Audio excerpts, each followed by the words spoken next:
तालियां होनी चाहिए कराची वाली, चाइना वाली नहीं होनी चाहिए। भरपूर तालियों में डॉक्टर सैयद सऊद अच्छा।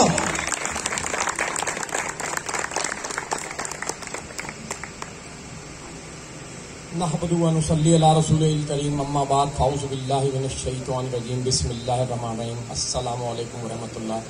तमाम सामाईन और नाज़रीन, बहुत बहुत शुक्रिया आप लोगों का कि आपने अपने कीमती वक्त में से इस वर्कशॉप को वक्त दिया। और मैं शुक्रगुजार हूँ पीएजी की तमाम इंटरनल टीम का, जिसमें हमारे प्रेसिडेंट हैं, पीआरओज हैं, सोसाइटीज़ के जितने भी जिम्मेदारान हैं, ख़ास तौर पे फैसल भाई, अब्बासी साहब और फर्रुख भाई, इन तीनों ने मिलके ये प्रोग्राम कंडक्ट किया है। और जिसमें तैमूर भाई और आदिल खान न्याजी भाई ने इनकी कोऑर्डिनेशन में इनके साथ मिलके इसको कंडक्ट करवाया।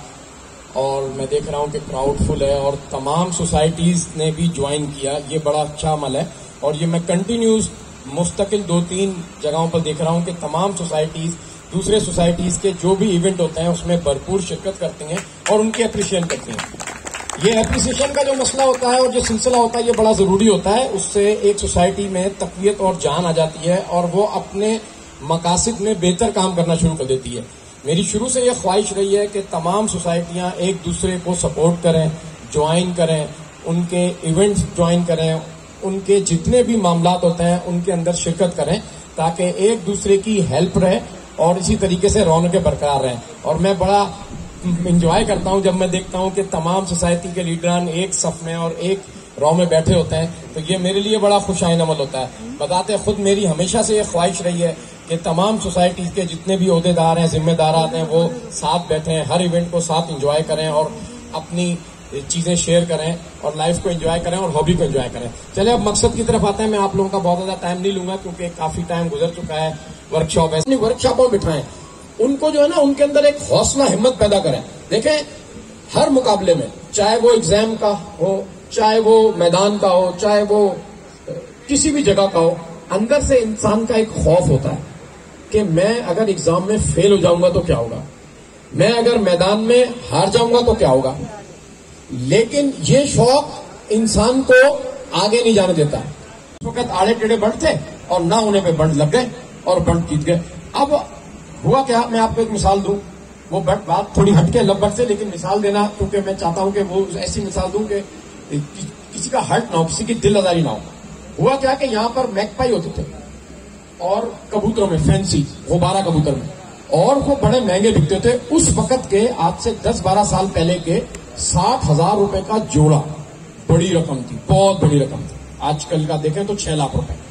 और उनके बच्चे जो है ना वो 20,000 रुपए का जोड़ा, उस वक्त के आज के 2-2.5 लाख रुपए बुकिंग पे बिकते थे। तो क्या हुआ कि हम लोग ऐसे एग्जीबिशन लगाते थे एक्सपो के अंदर और वो नुमाइश होती है, लोग तालियां बजा के ही चैंपियन बनाते थे। तो हमें बड़ा तकब्बुर गुरूर आ गया कि बस मैकपाई है तो हमारे हैं।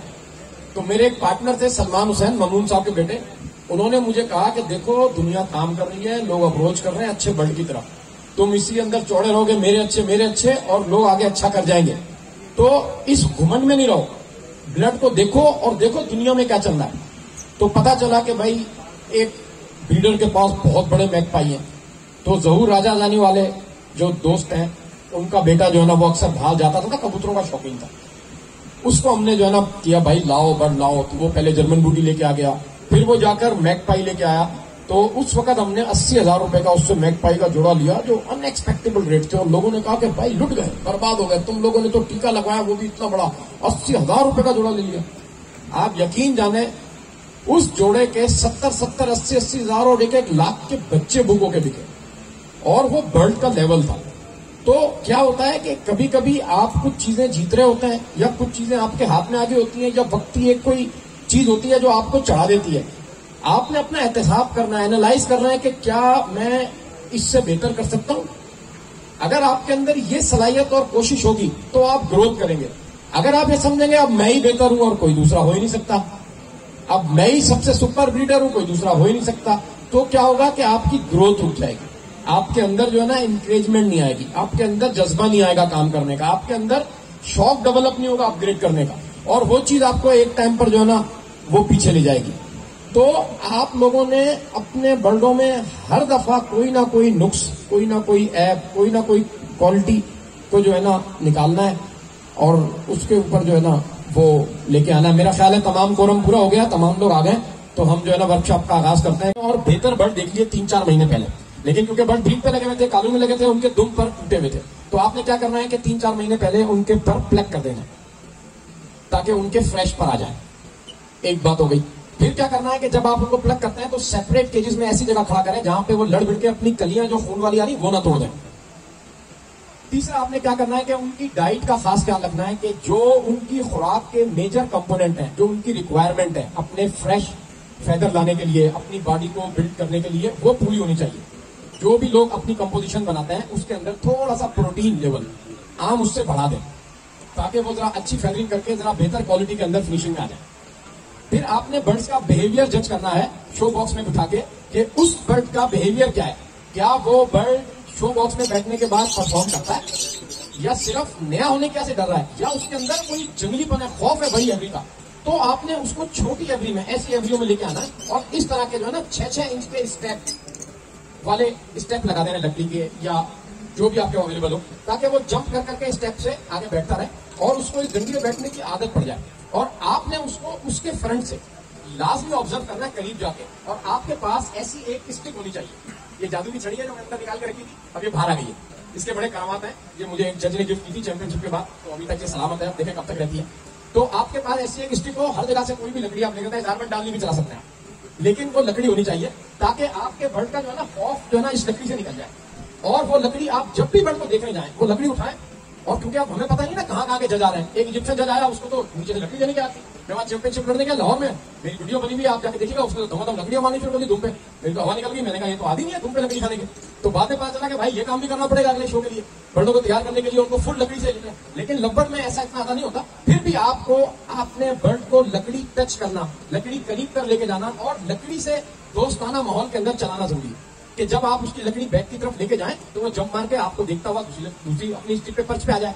फिर लेफ्ट राइट की एक्सरसाइज आपको इसमें आहिस्ता आहिस्ता करानी है। जब ये आहिस्ता आहिस्ता इससे ट्रेन हो जाएगा ना, और उसको ये पता होगा कि ये लकड़ी सिर्फ मुझे वहां से आगे आने के लिए आ जाती है, फिर आप इसको लेके जाएंगे बॉक्स के अंदर। बात को जल्दी जल्दी मुख्तसर करेंगे ताकि काम टाइम जो है ना कम से कम लगे। आप बॉक्स में लेके जाएंगे, बॉक्स में डालते वक्त आपने पहले बॉक्स को अच्छी तरह वॉश और साफ रखना है। अक्सर लोगों के 6-6 महीने के बॉक्स ऊपर पड़े होते हैं और उसके अंदर इस तरीके की डस्ट होती है, ये इसकी आंख को खराब करती है। तो आपने बर्ड हैंडलिंग तो मेरे सब लोग आसानी से जानते होंगे, बताने की जरूरत नहीं है, लेकिन कोशिश ये करनी चाहिए कि आपका जो बैक की हेड है ना, नेक की बैक की हेड, उसमें ये दोनों आप लियो और एक पंच, एक शॉट के अंदर आपने बर्ड पकड़ना है। अगर आप शो बर्ड को बार बार उड़ाएंगे भगाएंगे तो उसकी कलियां खराब होने का डर रहता है, वो छिल जाती हैं, रगड़ जाती हैं, खराब हो जाती है। तो कोशिश करें कि उसको बहुत ज्यादा तंग न करें और एक शॉट में पकड़ें। अच्छा, अब बर्ड पकड़ के बर्ड को क्या जज करना है आपने? जजमेंट के अंदर सबसे पहले आपने फिजिकल जजमेंट करनी है बर्ड की, कि बर्ड की पीठ, बर्ड के बॉडी, आईज, नोज, बर्ड्स के पंजे, बर्ड्स के फ्लाइंग फेदर, बर्ड्स की टेल, बर्ड्स की बॉडी पलमेज, ये सारा कुछ जो है ना फाइन होना चाहिए, उसमें कहीं निशान ना हो, पकड़े ना और बैठा रहे। और जब वो छोड़ दे तो बर्ड खड़ा होकर बैठ जाए ताकि वो जज कर सके, क्योंकि ये बर्ड अभी फौरन डाला है तो ये दौड़ भाग करेगा और हो सकता है ये ट्रेन ना हो तो ये दौड़ भागेगा, तो इसको आपने फिर टाइम देना शुरू कर। अच्छा, हर बर्ड का जेनेटिकल बिहेवियर चेंज होता है, आपने खुद अपने बर्ड का जेनेटिकल बिहेवियर स्टडी करना है। कुछ बर्ड जेनेटिकली बहुत ज्यादा डोसाइल होते हैं, बहुत खामोश तबा होते हैं, बहुत जहां बिठा दिया वहीं बैठ गए, और कुछ बर्ड जो है ना चुलबुले होते हैं। अब ये आप पे डिपेंड करता है कि आप अपने बर्ड को किस तरीके से ट्रेन करेंगे। जो चुलबुला बर्ड है उसको आपने थोड़ा सा फैटी राशन देना है, थोड़ा सा आयली राशन देना है, ताकि वो अपनी बॉडी में ना जरा सी चर्बी चढ़ाए, जरा सा रस आए, तो थोड़ा सा ना उसमें ठहराव आ जाए। कहते हैं ना जो सूखा सड़ा होता है वो जंपे लगाता है, और जब माल आ जाता है तो वो फिर बैठ जाता है। तो थोड़ा सा आपने उस पर माल चलाना ताकि उसमें जो है ना बुर्दबारी आ जाए, क्योंकि बर्ड में बुर्दबारी आना बहुत जरूरी होती है। अगर आपके बर्ड में बुर्दबारी नहीं हुई, चुलबुलापन हुआ, तो वो फटाफट बेंच से उतर जाएगा। अभी लास्ट ALP की जजिंग हो रही थी, उसके अंदर क्या हुआ कि एक बर्ड जो है बैठ के नहीं दे रहा था डंडी, और जज कह रहा था बैठे तो उसके नंबर आ जाए। तो अक्सर ऐसा होता है कि आपकी कमजोर ट्रेनिंग बर्ड को मरवा देती है। वो बर्ड बेचारा बड़ा अच्छा होता है, वो बड़ा खानदानी होता है, उसके बड़े वो अपनी पहचान नहीं करा पा रहा होता कि मैं किस खानदान से हूं, वहां वो मारा जाता है। उसमें सारा कसूर ब्रीडर का होता है। कभी कभी बर्ड आपके तैयार नहीं होते हैं, तो आप वर्कशॉप के मकसद ये होते हैं कि आप बिफोर टाइम बर्ड को तैयार करें, उसको टाइम दें, बर्ड को प्रिपेयर करके लेके आए ताकि वो परफॉर्म कर सके। ऐसा ना हो कि वो बेचारा, और दूसरे लोग ये नहीं कहेंगे, कोई भी ये नहीं कहेगा कि जो है ना वो बर्ड बड़ा अच्छा था, मालिक वो कहेंगे भाई यार बर्ड बेकार था, उसका हार गया, बेचारा वो बर्ड रगड़ा खाता है। कोई ये नहीं कहेगा भाई मालिक साला बेकार था तो उसने तैयारी नहीं करी, अगर तैयार कर लेता बर्ड बड़ा अच्छा था। 99% लोग यही कहते हैं ना कि यार वो बर्ड बेकार थे। तो ये आप सोचें कि उसमें दोनों की पहचान मारी जाती है, आपकी भी और बर्ड की भी। बर्ड के साथ जो ज्यादती हुई कोई नहीं देख रहा, लेकिन वो आप समझ लें सेकंड टाइम असल तो आपके साथ ज्यादती हो गई। तो आप अपने साथ खुद ज्यादती ना करें, बर्ड को प्रिपेयर करें, तैयार करें और तैयार करके लेते हैं। आप देखें बर्ड बैठ गया, अब इस बर्ड का बैठना जज करना आपने खुद है कि अगर ये झुका हुआ बैठा है तो बहुत सारे बर्डों की हैबिट बनी होती है, उनको माहौल ऐसा मिलता है। फिर आपने क्या करना है, यहाँ पर उसकी मनपसंद कोई चीज जो है ना वो टाक देनी है। स्प्रे मिल्क टाक दिया, वो सब्जियां कोई डालते हैं वो डाल दिया, कोई भुट्टा का कॉर्न आता है, बेबी कॉर्न, वो बर्ड बहुत शौक से खाते हैं। देखा होगा ना कभी कभी कच्चा भुट्टा निकल आता है, एक छोटा सा बेबी कॉर्न निकल आता है, उस पर बर्ड बड़ा अच्छा अट्रैक्ट करता है। और बहुत सारी चीजें आपने वो लगानी है और जरा सख्त लगानी है, वो उसको नोचेगा, उसको खींचेगा, तो उसके अंदर ना फिर जरा खड़ाव पैदा हो जाएगा, तो वो उसका झुकापन। और मैं अभी देख रहा था किसी की बर्ड की ट्रेनिंग चल रही थी, लोग नीचे दाना डालते हैं, खुदाया नीचे दाना ना डालें। नीचे उतरने वाले बर्ड के लिए तो वो छोटे अंडे ले लें और वो डाल दें, तो नीचे बैठे ही ना, नीचे से उसको खौफ आए, क्योंकि वो आखिरी टाइम के अंदर जब उसको भूख लग रही होगी, वहां पर जजिंग चल रही होगी, 4-4 घंटे जज में बर्ड जो है ना पहली क्लास जीतती है ग्रीन की, 4 घंटे बाद चैंपियनशिप पे आता है। अब 4 घंटे में तो एक बर्ड को भूख लगेगी ना, दाना तो वहां है नहीं, उसको नीचे आदत होती है वो नीचे उतर जाता है, उसको ऊपर आदत होती है तो वो ऊपर देख रहा होता है कि मुझे यहाँ से कुछ ट्रीट मिलेगा।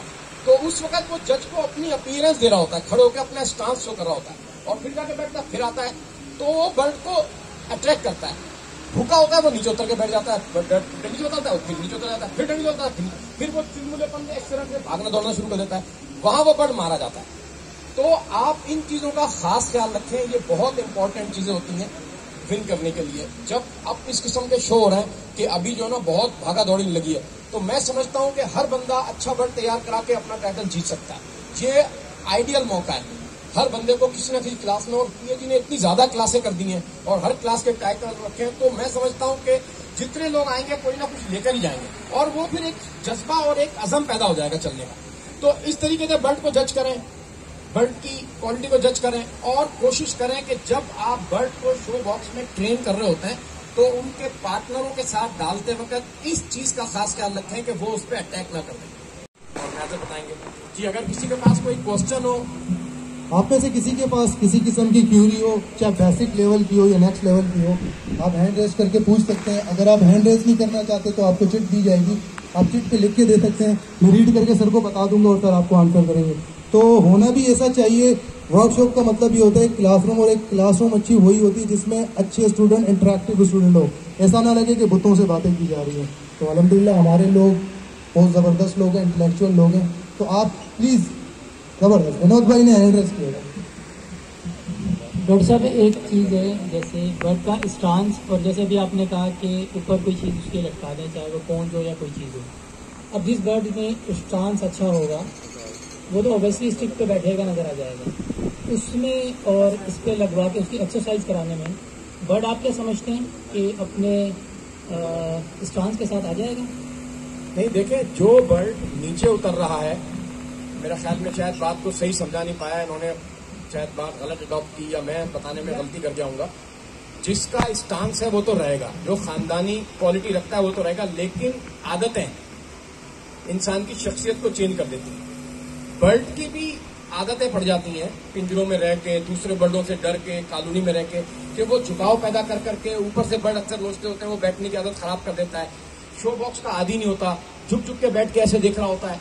तो आप उसको, और नीचे दाना खाने की आदत होती है तो अक्सर नीचे दाने की तरफ देखता है, तो आपने उसकी हैबिट को चेंज करना है। तो वो हैबिट चेंज करने के लिए आप जब ऊपर से दाना देते हैं, तो घोड़े को कहते हैं ना ऊपर दाना दो तो वो ऊपर मारेगा, गाय की आदत तो चेंज हो नहीं सकती। अब अगर हम ये कहें कि एक लो क्वालिटी का बर्ड जिसका स्टांस ही नहीं है, और हम उसको जो है ना घोड़े का चारा खिला के कह रहे हैं घोड़ा बन जाएगा, वो घोड़ा नहीं बन सकता। ये बात आप लोग में, वो गधा ही रहेगा। लेकिन अगर घोड़े के अंदर गाय के साथ घास खाने की आदत पड़ गई है मार के, और उसको ऊपर से घास देंगे, तो शायद वो अपने खानदानी तौर तवार और नस्ल का इजहार करके बेहतरी की तरफ आ जाए।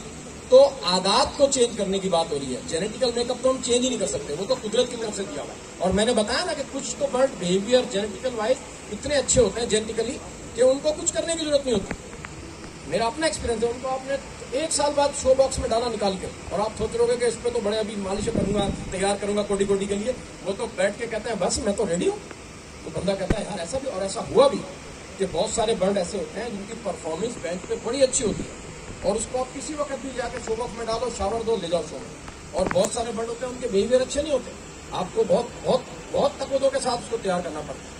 अच्छा, जब आप मल्टीपल जीन पे काम करते हैं तो ये आपके सामने एक्सपीरियंस आते हैं।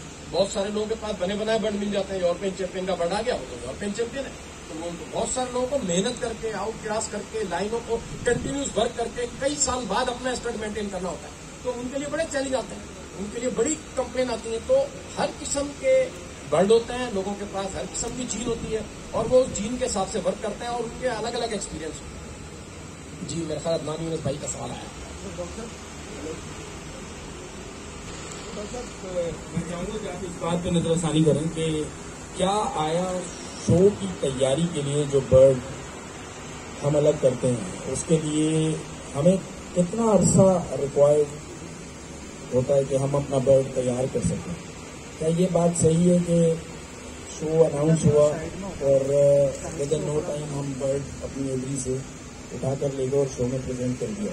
आप क्या समझते हैं इस बारे में कि फाइनेंशियल एक्सपेक्ट में जो बर्ड ब्रीड कराए जाते हैं और जो प्रोफेशनल एक्सपेक्ट में बर्ड ब्रीड कराए जाते हैं, आपके शेड में 2 पार्टीशन में इस तरह की वर्किंग होनी चाहिए? इस पर बिल्कुल देखें, कमर्शियल ब्रीडिंग एक बिल्कुल अलग आर्ट है, शो बेंच एक बिल्कुल अलग आर्ट है। आपके शुरू दिन से ही बर्ड अलग अलग होते हैं। जिन लोगों को शो का शौक होता है वो पहले से ही अपने शो टाइटल निकाल के अलग खड़े करना शुरू कर देते हैं, उनको ये ब्रीडिंग का गम ही नहीं होता। और अक्सर उनको जो नुकसान भी होता है वो ये होता है, हम तो फेस करते रहे, कि वो इतने एग्रेसिव होते हैं, फिर वो फीमेल अक्सर क्योंकि डोमिनेट करती है फीमेल लव बर्ड में, वही लड़ती हैं, तो वो मेल ही एक्सेप्ट नहीं करती, और आपके पास लिमिटेड चॉइस है तो आपका काम उतर गया, क्योंकि आधा सीजन तो आप निकाल देते हैं शो के चक्कर में, फिर आप लेके जाते हो, कहते हैं ना बाबा ना, मेरे को नहीं चाहिए। अब क्या करेंगे आप, आपके पास मजबूरी होती है, वो खड़ी रह जाती है फीमेल। तो जो बाकायदा जो एक अगर आप रेगुलराइज बात करें तो वो तो डे ऑफ 1 से जब बच्चा निकलता है आपके माइंड के अंदर चलना शुरू होता है कि यार इसमें कुछ ख्वास अच्छे आएंगे, और जहां वो सेपरेट हो रहा होता है वो अपने रंग रूप दिखा देता है, फिर वहीं से आप उसके ऊपर मेहनत करना शुरू कर देते हैं। आप बचाते हैं उसको कि इसका नाखून पे ना चबा दे, आप बचाते हैं कि इसकी जो है ना नोज पे कोई निशान ना मार दे, आप उसको बचाते हैं कि किसी किस्म की इसमें जो है ना बैड हैबिट ना पड़ जाए। वो भी बैड हैबिट होती है ना बहुत से बड़ों की, तार पुछाने की, रगड़ने की, नाक रगड़ने की, अक्सर बड़ी होती है, बाहर निकलने की, और वो खराबी का बायस बन जाती है, और आदतें इतनी खराब होती है फिर सही नहीं होती। तो उन सारी आदतों को हटाने के लिए आप उसको दिखाते रहते हैं शो बॉक्स का मुंह। तो जो एक अगर आप रेगुलर चैंपियन की बात करें तो उसका तो उसको वो तो भूल जाता है कमर्शियल को, वो तो कहता है बस मैंने लड़नी चैंपियनशिप है, और वो उसके ट्रेंड अलग सेट हो जाते हैं। आप देखते हैं जितने भी चैंपियन है उनके गोली अलग हो जाते हैं, लेकिन क्योंकि अभी कराची में ये ट्रेन नहीं हुआ है, कराची में हर बंदा मुझ समेत क्या करता है, रात को ख्याल आता है यार सुबह शो में लेके जाना है, निकालो बर्ड, ब्रीडिंग से निकाले, उससे निकाले और डाले, नहाया जो है कुछ ले गए, जो लग गया नहीं लगा, खैर है, दोबारा लाके ब्रीड पे डाल दिया। वरना तरीकाकार ये नहीं है, तरीकाकार यही है कि 2-3 महीने पहले बर्ड। तालियां होनी चाहिए कराची वाली, चाइना वाली नहीं होनी चाहिए। भरपूर तालियों में डॉक्टर सैयद सऊद आशर।